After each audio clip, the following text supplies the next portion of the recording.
नमस्कार, welcome to all the students of diploma in early childhood care and education. हमारे साथ अपर्णा हैं जो डीईसी की एक स्टूडेंट रह चुकी हैं, बहुत अच्छे नंबर लेके पास हुई हैं और क्रेश और नर्सरी स्कूल में इन्होंने काम किया है बच्चों के साथ, बहुत एक्सपीरियंस है। जब ये वहाँ पे काम करा करती थी तो आप ही के जैसे कुछ लर्नर्स वहाँ पे आया करते थे, इनको अपना गाइड बनाते थे।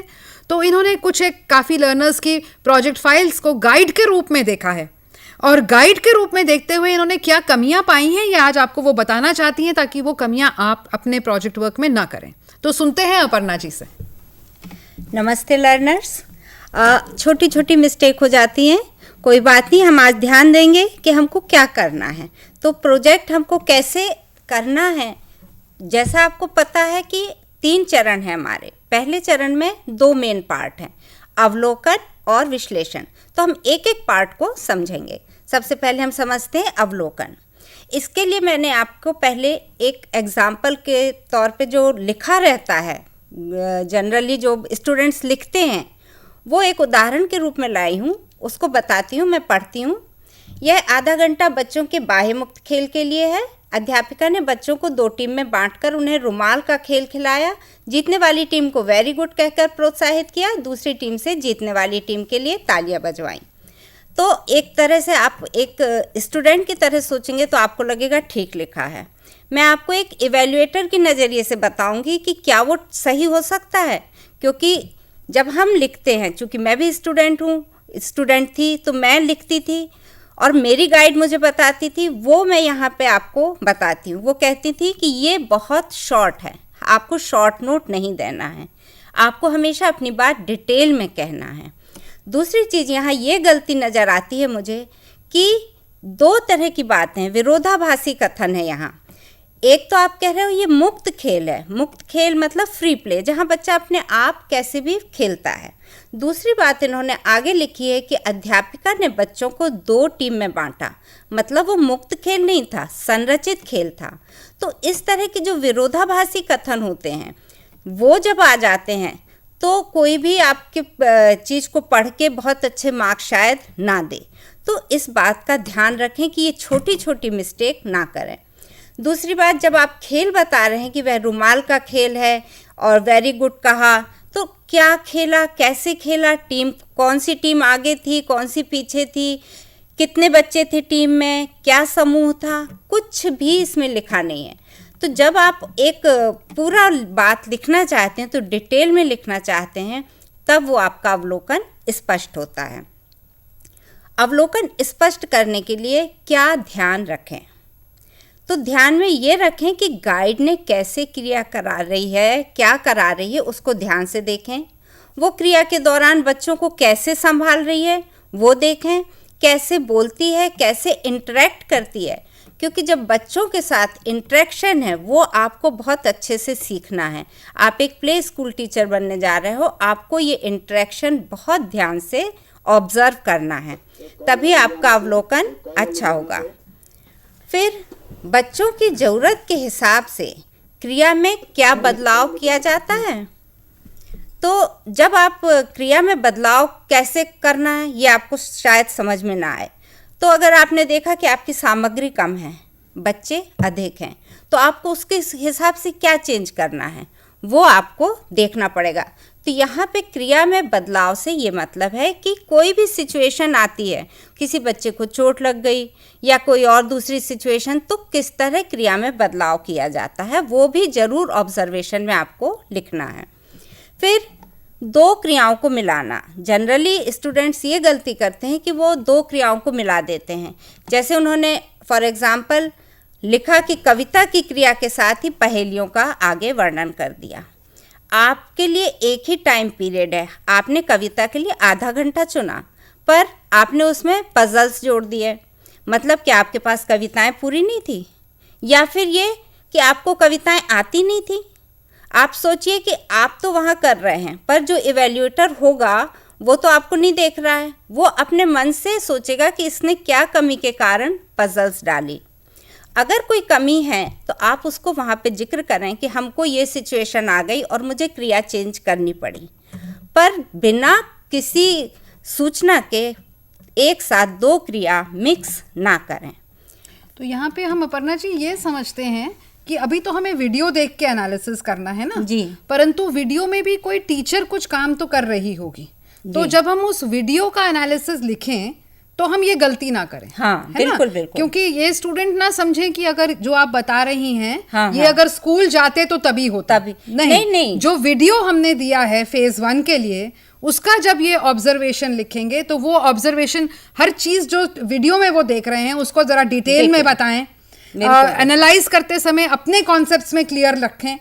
हो रही है स्ट्रक्चर्ड एक्टिविटी, लिख रहे हैं फ्री प्ले, ऐसा काम ना करें। बिल्कुल। अगर उस वीडियो में भी अगर अलग अलग कहानी है और उसके बाद पजल्स की क्रिया है तो वो टाइम नोट करें कि इस टाइम से इस टाइम तक कहानी चली, पहले अगले 5 मिनट, उसके अगले 5 मिनट पजल्स चले, दोनों अलग क्रियाएं हैं। तो ये गाइडेंस आप यहाँ पे देना चाह रहे हैं। जी हाँ, तो अब हम कह रहे थे अवलोकन हमारा हो गया, मेन है अब ये विश्लेषण। विश्लेषण इतना शॉर्ट लिखते हैं आप सब लोग कि शायद कोई भी समझ ही नहीं सके। जैसा कि मैंने कुछ स्टूडेंट्स को जब गाइड किया तो वो लिख के लाते थे और हम देखते थे तो वो बहुत शॉर्ट होता था। तो विश्लेषण को कैसे डेवलप करें, कैसे बड़ा बनाएं, इसके लिए ये समझना ज़रूरी है। तो ज़रूरी जानकारी अवश्य लिखें, जैसे क्या क्रिया रोचक थी, बच्चों की उम्र के लिए सही थी, बच्चों के कौन कौन से विकास हो रहे थे और बच्चे समझ पा रहे थे कि नहीं, क्या कोई परिवर्तन जरूरी था और सामग्री कैसी थी, पर्याप्त थी कि नहीं थी। ये सब जब आप उसमें गाइडलाइंस मैनुअल में भी देखेंगे तो रिपोर्ट लिखने के लिए, विश्लेषण लिखने के लिए वहाँ बहुत डिटेल में बताया गया है। ये सारे पॉइंट्स अगर आप लिखेंगे तो आपका विश्लेषण अपने आप डिटेल होगा। दूसरा पॉइंट है विश्लेषण के लिए, इसके लिए हमने एक उदाहरण भी लिया है। पहले संक्षिप्त के लिए ये एक उदाहरण समझ लें। इसमें इन्होंने लिखा है, अध्यापिका सभी बच्चों का ध्यान रखती है, कविताओं से उनका भाषाई विकास हुआ। अब सिर्फ 2 लाइन के विश्लेषण पे आप कैसे सोचते हैं कि कोई इवैल्यूएटर आपको इवैल्यूएट करेगा। तो इसीलिए अगर आपने वो जो पॉइंट्स मैंने बोले, अगर आप लिखते कि रोचक थी, कविताएं बहुत रोचक थी, कविताओं में जब उन्होंने जॉनी जॉनी यस पापा सुनाई, बच्चे कस कस के हा हा हा हा कर रहे थे, कुछ तो विश्लेषण डिटेल में किया होता तो आप 2 लाइन का कैसे बनता। तीसरा पॉइंट है हमारा कि एक क्रिया के लिए बार बार वही विश्लेषण ना लिखें। जैसे कि जितनी बार कविता आई उतनी बार आपने सिर्फ भाषाई विकास लिख दिया और लिख दिया कि अध्यापिका ने बच्चों का ध्यान रखा। ये बात नहीं हो सकती। जितनी बार कोई टीचर एक कविता सुनाएगी, वही कविता 10 बार सुनाएगी तो भी आप देखेंगे विश्लेषण हर बार डिफरेंट होगा, अलग होगा। क्योंकि जब भी हम बच्चों के साथ कोई काम करते हैं तो हर बार बच्चे अलग तरह से अपने आप को एक्सप्रेस करते हैं, रिएक्ट करते हैं, इसलिए हमेशा विश्लेषण आपका डिफरेंट होगा। हाँ, विकास सेम हो सकता है पर बाकी विश्लेषण आप ध्यान देंगे तो आपको अलग अलग मिलेंगे। चौथा पॉइंट है, जो भी लक्ष्य बताए गए हैं जो सिद्धांतों के कई बार अनुकूल नहीं होते हैं, जैसे कि मैंने 1-2 बार देखा स्टूडेंट्स लिखते हैं कि मुकाबले की भावना को बढ़ाना, तो ये कोई लक्ष्य है ही नहीं। ज़्यादा देर तक बच्चों के बैठने की आदत डालना, जब आपकी क्रिया सत्र बहुत अच्छी होगी, इंटरेस्टिंग होगी तो बच्चा तो खुद ही नहीं हिलेगा। आप क्यों उसको फोर्सफुली ज़्यादा देर बैठने की आदत, बच्चा चंचल होता है, उसकी उस चंचलता को बरकरार रखते हुए आपको अपनी एक्टिविटी प्लान करनी है। फिर जल्दी जल्दी काम कराना, बच्चों से क्यों जल्दी में आप काम कराना चाहते हैं। हर बच्चा अलग टाइम लेता है, कोई बच्चा वही चीज़ 2 मिनट में सीखता है, कोई बच्चे को 2 दिन लगते हैं। तो बच्चे के हिसाब से चलें और वैसे ही लक्ष्यों को लिखें। तो यानी आप यहाँ पे ये बता रही हैं अपर्णा जी कि जो हमारे बाल विकास के जो मूल सिद्धांत हैं जी, ये लक्ष्य उसके अनुरूप नहीं है, बिल्कुल नहीं है। हमें तो अपने लक्ष्य रखने हैं कि विभिन्न प्रकार का विकास कैसे हुआ जी। हम यह बताएं कि फला एक्टिविटी से किस किस क्षेत्र में विकास हुआ। और अगर आपको विकास नहीं समझ आते हैं तो आप बार बार DEC 1 देखिए, उसमें विकासों को बहुत अच्छे से समझाया है जी। ठीक है, तो अब हम दूसरे चरण पे आते हैं। दूसरे चरण में क्रिया सत्र बनाई जाती हैं। एक्टिविटी जो हमारी है क्रिया सत्र, उसके लिए हम 4 शीर्षकों में काम करते हैं। उन 4 शीर्षकों को समझना बहुत ज़रूरी है। अधिकतर क्या होता है, मिक्स हो जाता है। आपने लक्ष्य में सामग्री लिख दी, सामग्री में विकास लिख दिया और योजना में रिपोर्ट लिख दी। तो अगर हम चारों अपनी शीर्षकों को अच्छे से समझ लेंगे तो उस हिसाब से हम काम करेंगे। पहला शीर्षक है लक्ष्य। लक्ष्य के अंतर्गत बच्चों में होने वाले विकास को लिखें। कभी कभी लक्ष्य के अंतर्गत क्रिया सत्र का शीर्षक ही लिख देते हैं। फॉर एग्जाम्पल, अगर आपने लिखना है, आपका शीर्षक है क्रिया सत्र का आकार की संकल्पना, तो आपके विकास होंगे संज्ञानात्मक विकास, पर आप लिखेंगे अगर उसमें कि सिर्फ आकार की संकल्पना, या जैसे आपने कहा कि डूबने और तैरने की क्रिया दिखा रहे हैं आप, और विकास में लिखा डूबने और तैरने का विकास, तो ये कोई विकास नहीं हुआ। विकास उस क्रिया से जो बच्चों में हो रहे हैं वो लिखना है। संज्ञानात्मक विकास, भाषाई विकास, और एक क्रिया से, जैसा कि रेखा मैम ने कहा, कई सारे विकास होते हैं, तो उन विकासों को ध्यान दें और उन पे ही काम करें। फिर दूसरा पॉइंट है कि यदि किसी क्रिया में कुछ सामग्री प्रयोग की गई है, कई क्रिया सत्रों में सामग्री नहीं लगती, कोई बात नहीं, पर यदि किसी क्रिया सत्र में सामग्री है तो उसका जरूर से उल्लेख करें। तो आप घर पे बैठ के कर रहे हैं तो भी आपको मैम ने बताया कि आप अपनी सामग्री तैयार करें। उन सामग्री के आप फ़ोटो भी डाल सकते हैं, और आपके पास अगर बच्चे हैं और आप उनको सामग्री दिखा रहे हैं तो वो आपकी फ़ोटो भी आप डाल सकते हैं सामग्री दिखाती है, और लिख भी सकते हैं कि आपको क्या सामग्री आपने बनाई और क्या सामग्री ली। तीसरा है क्रिया की विषय वस्तु के अंतर्गत ये लिखें कि कैसे, ठीक है, हाँ, क्रिया सत्र के विभिन्न शीर्षक जो भी हैं उनमें लिखें कि क्रिया विषय वस्तु, तीसरा था विषय वस्तु, कि कैसे खेल क्रिया कराई जाएगी। मतलब आप पहले से एक योजना बना रही हैं, उस योजना को अच्छे से लिखें कि आप किस तरह, और इसके लिए गाइडलाइन में, मैनुअल में बहुत अच्छे से समझाया है। जैसा कि मैम ने बताया, एक अच्छी क्रिया सत्र है और एक कम अच्छी योजना है ना, तो उसको भी आप बताएं। और चौथा हमारा पॉइंट है, रिपोर्ट को लिखते समय जरूर लिखें कि बच्चों को खेल क्रिया कैसी लगी, कितनी समझी, क्या सुधार करने होंगे। कोई भी खेल क्रिया एक बार में नहीं समझ में आती, बार बार करनी होती है, ये इवैल्यूएटर्स को पता होता है, परंतु अगर वो नहीं समझ रहे हैं तो उसका जिक्र जरूर करें कि हाँ, मुझे ये क्रिया बार बार करानी होगी। फिर आपने सामग्री का प्रयोग कैसे किया, सामग्री कहीं कम तो नहीं पड़ी, जो भी बात है उसको साफ साफ लिखें। और रिपोर्ट को कैसे लिखें, इसके लिए आप हिंदी मैनुअल में पेज नंबर 41 और 42 पर भी देख सकते हैं। अब जब हम ये तीसरे चरण पे जाते हैं, तीसरा चरण आपके 5 दिन के खुद के कार्य का है। जैसा कि नई गाइडलाइन के हिसाब से आपको करना है, परंतु आपको 5 दिन का टाइम टेबल, पाठ्यचर्या निर्मित करना है। पाठ्यचर्या जब आप निर्मित करें तो जो भी उसके सिद्धांत हैं एक बार उनको फिर से रिवाइज करें, फिर से पढ़ें और तब अपनी पाठ्यचर्या बनाएं। पाठ्यचर्या बनाते समय ये जरूर ध्यान रखें कि बच्चों के सारे विकास पूरे हो रहे हों। ऐसा नहीं कि एक दिन आपने सारी क्रियाएं आउटडोर प्ले वाली कर दी और एक दिन आपने सारी क्रियाएं क्लासरूम में कर दी, तो फिर सारे तरह के विकास पॉसिबल नहीं होते हैं। तो ये छोटी छोटी बातों को आप ध्यान रखें। फिर थर्ड फेज में जो एक क्रिया सत्रों का वर्णन है वो same to same second phase जैसा है, इसमें आपको ज़्यादा समझने की ज़रूरत नहीं है। जैसे आपने सेकंड फेज में 30 क्रिया सत्र करे हैं, यहाँ आपको 15 या 20 करना है। कम से कम 15 और अधिक से अधिक 20 क्रिया सत्रों को लिखना है, पर लिखना वैसे ही है जैसे कि आपने सेकंड फेज में लिखे हैं। लक्ष्य, सामग्री, विषय वस्तु और रिपोर्ट, तो यही 4 उसमें आपको पूरी क्रिया सत्र लिखनी है।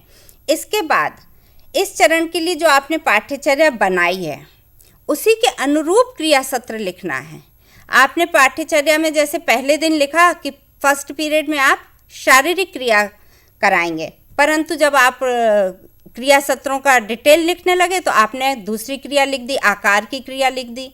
तो ये नहीं होना चाहिए। जो आपका पहला टाइम टेबल का पहला पीरियड है वही पहली क्रिया सत्र होनी चाहिए।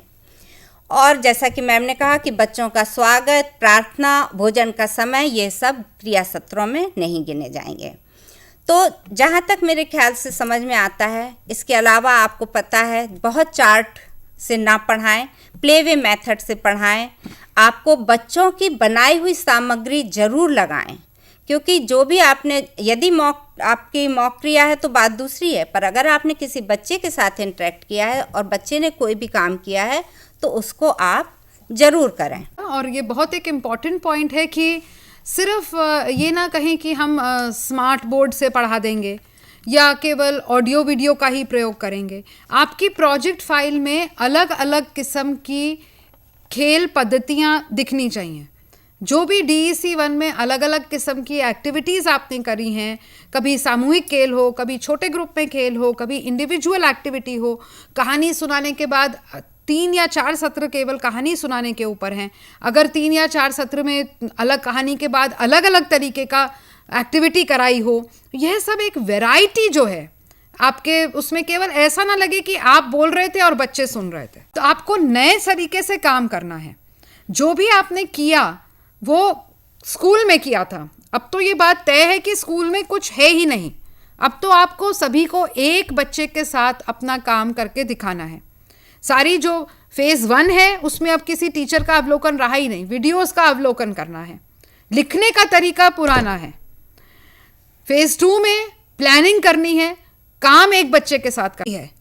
प्रोजेक्ट वर्क को, प्रोजेक्ट गाइडलाइंस के जो न्यू गाइडलाइंस हैं, जो इग्नू वेबसाइट और आपकी खन्ना की वेबसाइट और हर रीजनल सेंटर की वेबसाइट पे है, उसके हिसाब से ओरिजिनल काम करके अपना काम, अपने हाथ से लिखा हुआ काम, टाइप्ड काम नहीं, अपने आप पढ़ के खुद समझ के अपना काम खुद करिए। जिस तरीके से प्रोजेक्ट मैनुअल में बताया गया है और न्यू गाइडलाइंस में बताया गया है वही करिए। काम बहुत आसान है, परंतु जब हम अपने ऊपर भरोसा न रखते हुए अपने आसपास के लोगों का या इंटरनेट से या बाजार से या दुकान से लेके प्रोजेक्ट वर्क सबमिट कर देते हैं, तब वहाँ पे गड़बड़ होती है। कर दीजिए। इसी के साथ आप सब लोगों को अभी अपर्णा जी और मैं आपको थैंक्स करते हैं कि आप लोगों ने हमारा सेशन सुना और समझा, और आपको हम ऑल द बेस्ट कहते हैं और अपनी तरफ से आश्वासन देते हैं कि यूनिवर्सिटी आपका हर तरह से सहयोग करने के लिए तैयार है, पर आप भी अपना कदम बढ़ाएं और अच्छा ओरिजिनल काम करके हमें दें। नमस्कार।